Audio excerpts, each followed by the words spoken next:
Bon, ben, Dieu. Pouah. Deuxième prise, comme pour la vidéo du dimanche. Hein, on va voir si c'est la bonne là aussi. Tweet.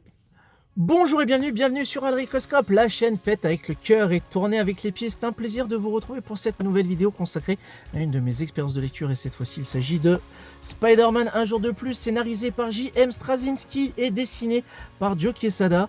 C'est publié chez Panini dans la collection ici présent Les Grandes Sagas. Offre commerciale à 6,99 que vous pouvez retrouver actuellement dans toutes les bonnes crèmeries, donc les librairies et les grandes surfaces. Privilégiez les librairies s'il vous plaît. Donc dans tous les cas, c'est une histoire qui est regroupée ici en un seul volume, qui regroupe les épisodes américains Spider-Man One More Day, partie 1 du Amazing Spider-Man 544, le Friendly Neighborhood Spider-Man de numéro 24, le Sensational Spider-Man numéro 41. J'ai un gros problème d'articulation une fois de plus.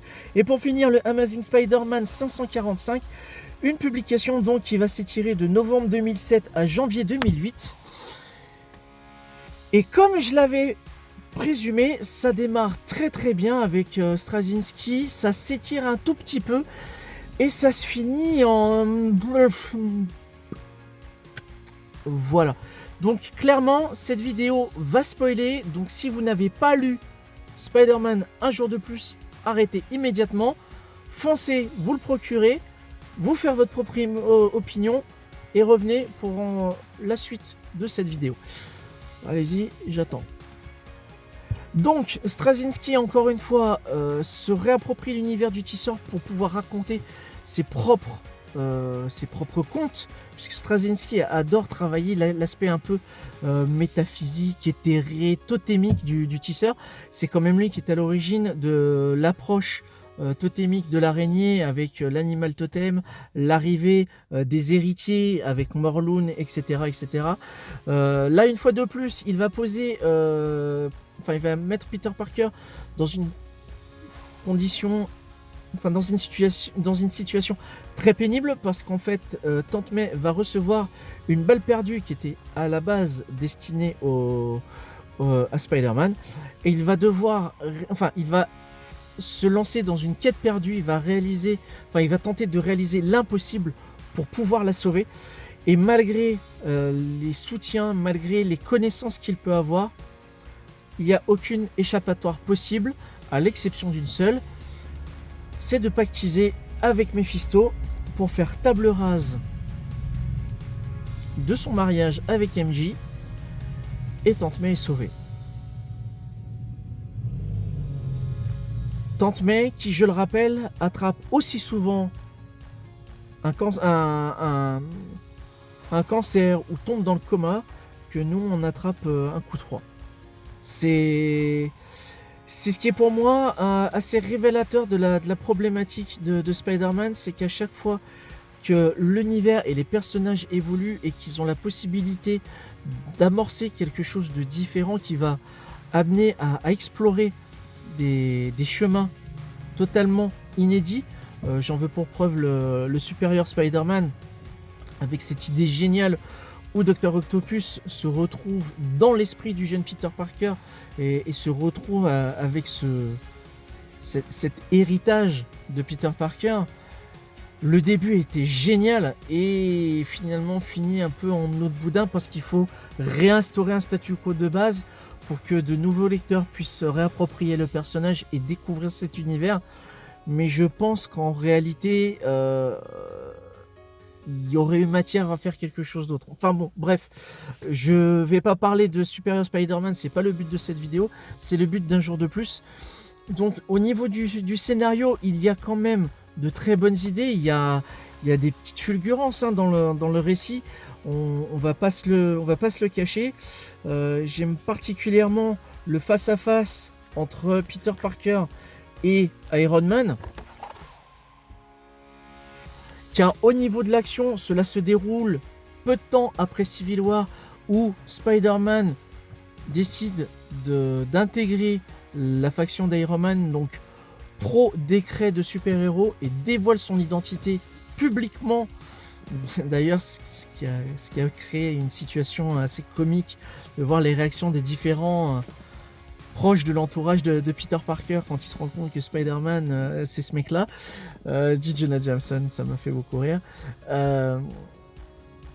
Mais là, du fait que Tante May est entre la vie et la mort, que Peter Parker a retourné sa veste par la suite, qu'il est devenu un paria, parce qu'il s'est rendu compte de son erreur, Iron Man est plutôt vu comme un adversaire.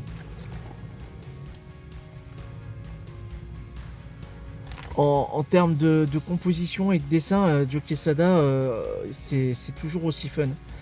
Et je me suis fait la réflexion, notamment sur cette page-là. Je sais pas si on va très bien. Voilà, cette page-là.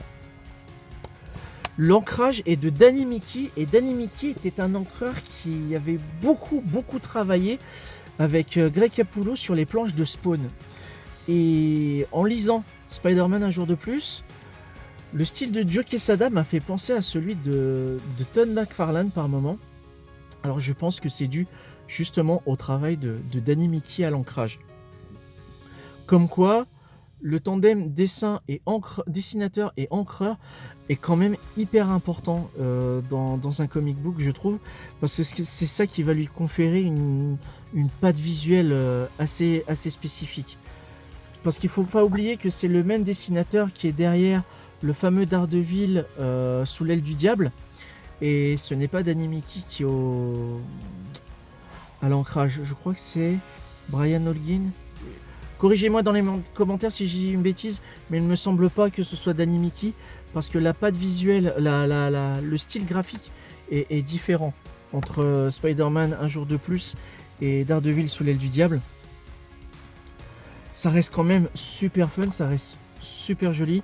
Là vous voyez que Spider-Man demande de l'aide à Doctor Strange, donc on commence sur l'approche effectivement un petit peu plus mystique du personnage, qu'on n'a pas forcément l'habitude de connaître quand on lit du Spider-Man.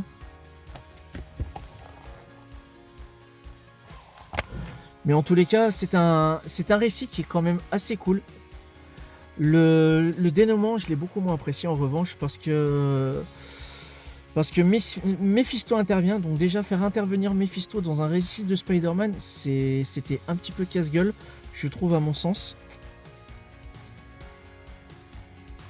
Mais pour proposer simplement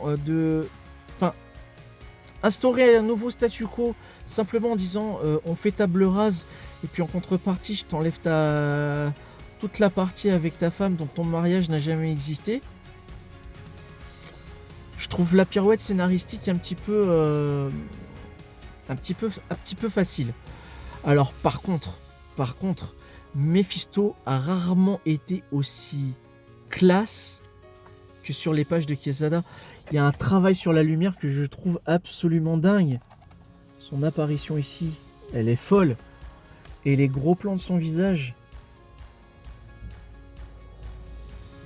J'aimerais trouver cette planche qui m'a fait bugger de ouf.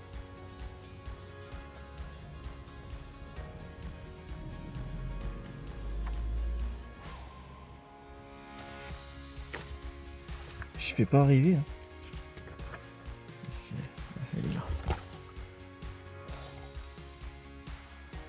Ce travail de composition et de graphisme, je trouve ça franchement très très cool. Alors, certes, c'est de l'aplat de noir, ça permet d'éluder la spatialisation, de mettre des décors, etc., mais ça fait grave ressortir le personnage de Mephisto et son regard.